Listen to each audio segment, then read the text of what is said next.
Bien, vamos a comenzar a trabajar con la definición de límite. La definición de límite es una definición que data del siglo XIX. Es complicada por naturaleza porque el concepto de límite existe mucho antes que su definición.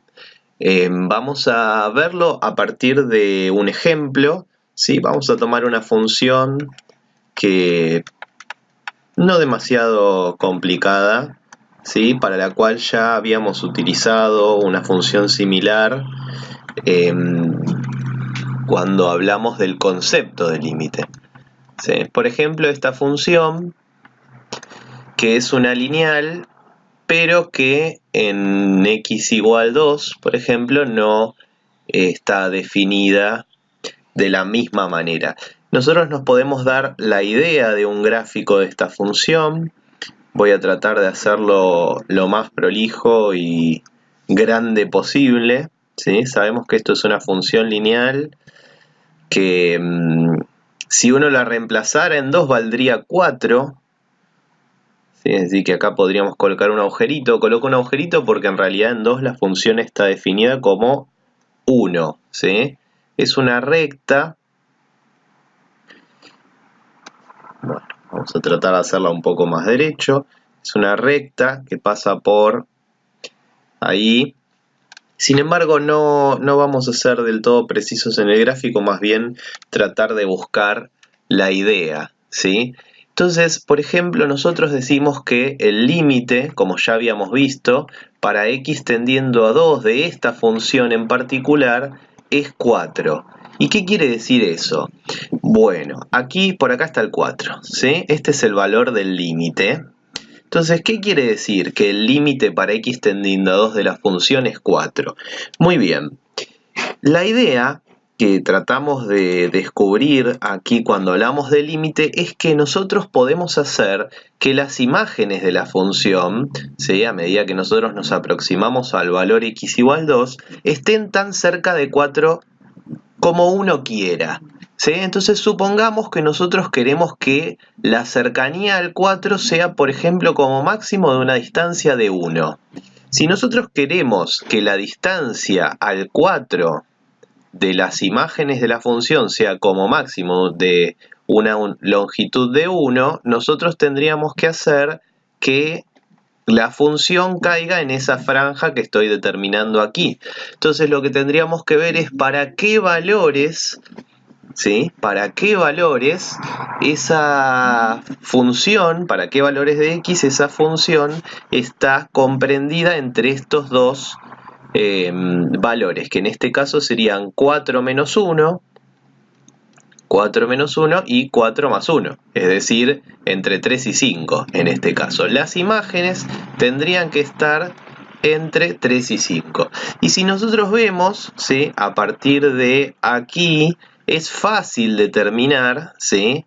Que eso va a ocurrir para valores que estén en este intervalo de aquí, para valores de x que estén en este intervalo de aquí. En este caso, x debería pertenecer al intervalo 1, 3, sin ser 2, ¿sí? Es decir, no me interesa lo que pasa en 2, ¿sí? Porque es el límite para x tendiendo a 2, ¿sí? Ahora bien, voy a ensuciar un poco más el dibujo. Este valor que nosotros elegimos de cuán lejos queremos estar de 4 es arbitrario. Nosotros elegimos que la distancia del límite a todos los puntos de la función que nosotros elegimos, o sea, la distancia que hay entre las imágenes de la función y el que nosotros llamamos límite, sea 1. A esta distancia la vamos a llamar epsilon, y es muy importante darse cuenta que el valor de epsilon es arbitrario. Nosotros podríamos haber elegido otro valor de epsilon, ¿sí? Otra distancia, ¿sí? Y habríamos llegado a una conclusión similar. ¿En qué cambiaba la conclusión? Vamos a suponer que nosotros tomamos un valor distinto de epsilon, o sea, queremos estar más cerca ahora del valor 4, ¿sí? En ese caso, lo que vamos a obtener van a ser valores de x diferentes. todos ellos siempre van a estar, como vemos en el dibujo, en un entorno reducido del punto 2. ¿Sí? Es decir, que si nosotros cambiamos el valor de epsilon, nosotros cambiamos ahora el valor de epsilon es evidentemente menor que 1, pero está elegido. Si nosotros cambiamos el valor de epsilon, vamos a encontrar que x pertenece a otro intervalo diferente. ¿Sí? Siempre pertenece a un intervalo determinado, pero está en un entorno reducido de 2. ¿Qué es lo que nosotros tenemos aquí? Nosotros entonces podemos hacer que los valores de la función que están acá estén tan cerca del valor que yo llamo límite como yo quiera. Este valor, esta cercanía es arbitraria. ¿Cómo voy a hacer para que los valores de las imágenes de la función estén lo cerca que yo quiera de L? Voy a tener que tomar valores de X suficientemente próximos, en este caso, a 2. Esa es un poco la idea intuitiva y la que conduce a la definición del límite. Es decir, que nosotros vamos a decir de manera general que el límite para x tendiendo a de una función f de x es igual a L, y así lo vamos a escribir, si y solo si yo puedo hacer que las imágenes de la función estén tan cerca de L como yo quiera, que esto es lo que correspondería al epsilon que nosotros estamos teniendo en cuenta acá, con tal de tomar valores de x suficientemente próximos a A. Es decir, aquí estamos hablando de el entorno, en este caso de 2, en el caso del ejemplo, y en el caso general de A. Entonces repetimos, el límite para x tendiendo a de f de x es L si yo puedo hacer que las imágenes de la función estén tan cerca de L como yo quiera, con tal de tomar valores de x suficientemente próximos a A. Muy bien. Esta definición, ¿sí?, la podemos escribir utilizando cierta simbología, ¿sí? Entonces vamos a decir de la misma manera que el límite para x tendiendo a de f de x es L si y solo si para cada epsilon que yo elija puedo encontrar un delta tal que si x pertenece al entorno reducido de centro 2 y radio delta, entonces f de x va a pertenecer al entorno de centro L y radio epsilon.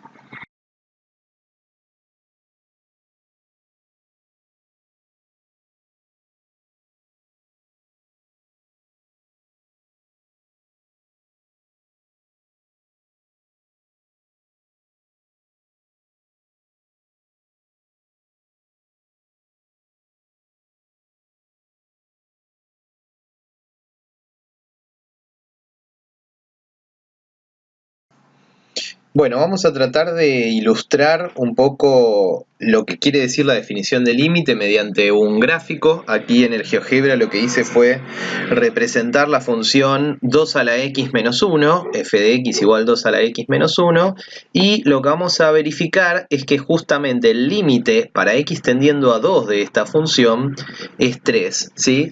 Interpretando un poquito lo que quiere decir la definición. Muy bien, entonces para eso lo que vamos a hacer es tomar primero una circunferencia de un cierto centro y el centro va a ser el punto L, el punto donde nosotros pensamos que es el límite, ¿sí? Y bueno, vamos a tomarla por ejemplo de un radio 1, ¿sí? Como está aquí. ¿Está bien? Lo que vamos a ver de la circunferencia en realidad solamente son las longitudes de epsilon. En este caso estamos tomando epsilon igual a 1, el que correspondería al radio de la definición, ¿sí? Que lo que me dice es qué tan cerca quiero estar del valor 3, qué tan cerca quiero que la función esté del valor 3. Vamos a considerar ahora las intersecciones entre la circunferencia y el eje Y. Ahí está, perfecto. De manera que nos queden entonces los límites del intervalo L menos epsilon, L más epsilon, ¿sí? Si trazamos entonces ahora una recta paralela al eje X por C y una recta paralela al eje X por D, ¿sí? Esto nos va a determinar la franja donde nosotros queremos que las imágenes caigan, ¿sí? Que es en este caso este pedacito de acá. Lo que vamos a hacer ahora es ver qué intervalo de centro 2, qué entorno de 2 tendríamos que tomar para estar una distancia como mucho 1 del valor 3. Para lo cual vamos a buscar el punto de intersección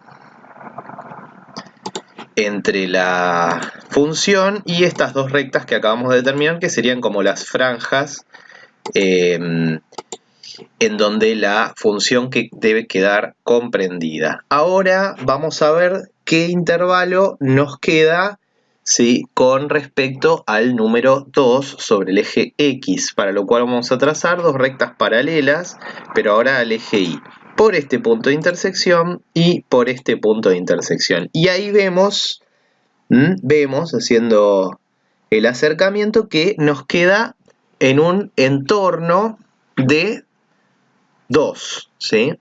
Ese entorno, fíjense que no está centrado, claramente se puede ver que la distancia que hay hasta el lado derecho y la distancia que hay hasta el lado izquierdo cambia, ¿sí? Con lo cual el delta que nosotros tendríamos que tomar, es decir, el radio que nosotros deberíamos considerar, sería el menor de estos dos para poder asegurar que las imágenes de la función caigan entre estas dos franjas que habíamos dicho ahí. Muy bien, ahora lo que vamos a mirar es que en realidad el valor elegido, que es el valor, la distancia que yo quiero estar del límite, en este caso es 1, hace que el valor calculado, es decir, delta, es decir, el radio del entorno que yo quiero considerar del punto 2, en este caso, o del punto A de manera general, ¿sí? Tienen una relación, ¿sí? ¿De qué manera? Epsilon es elegido y delta debe ser calculado en función de epsilon. ¿Por qué? Porque si yo el epsilon que es elegido en este caso es 1, lo reduzco, ¿sí? Ahora vamos a seleccionar el punto. Yo reduzco este valor, ¿sí? Es decir, ahora el radio es más chico, es decir, quiero estar más cerca del valor 3. ¿Qué ocurre con el delta? El delta también se reduce, es decir, que cambia. ¿Cómo cambia? Cambia en función de cómo yo elija el epsilon. Vean que si el epsilon es todavía más chico, el delta aún se achica más. Si el epsilon es más grande, el delta obviamente se va a agrandar. ¿Está bien? Fijémonos que esto no ocurre solamente, por ejemplo, para ilustrar que el límite para x tendiendo a 2 de f de x es 3. Si yo hubiera tomado, en vez de este punto, hubiera tomado cualquier otro, ¿sí? También habría pasado lo mismo. Vamos a considerar, por ejemplo, el límite para x tendiendo a 1. De 2 a la x menos 1 es 1. Entonces vamos a mover hasta el punto 1 y vamos a querer estar, por ejemplo, a una distancia de 0,5. Fíjense que en el punto 1 queremos estar a una distancia de 0,5, las imágenes quedan comprendidas entre esta franja y esta franja. Es decir, que nuevamente pudimos estar, ¿sí?, a una distancia de corta del valor x igual 1. ¿Sí? Observen nuevamente que si yo achico el epsilon, es decir, quiero estar más cerca de 1, el intervalo que tomo también se achica, es decir, que el radio, ¿sí?, delta también se va a achicar en este caso, ¿sí? Ahora, fíjense qué ocurre. Una vez que yo elijo el épsilon, supongamos aquí épsilon 0,5, fíjense que tendría que tomar de estas dos distancias la menor de todas para considerar el delta. Ahora, si en vez de tomar esa distancia tomo una más chica todavía, ¿sí? Por ejemplo, vamos a tomar una recta paralela a este punto, pero por el eje Y, y una paralela a este punto por el eje Y. Si tomamos, por ejemplo, este intervalo, que es más chico que el que me quedó determinado antes, también ocurre lo mismo, ¿sí? Es decir, que si yo encuentro un determinado delta para un épsilon, cualquier delta más chico, ¿sí?, me va a servir para el propósito que yo quería, que es que las imágenes de la función queden comprendidas en estas dos franjas. Para continuar, lo que vamos a hacer es trabajar con algunos ejercicios que refuerzan un poco la idea de la definición.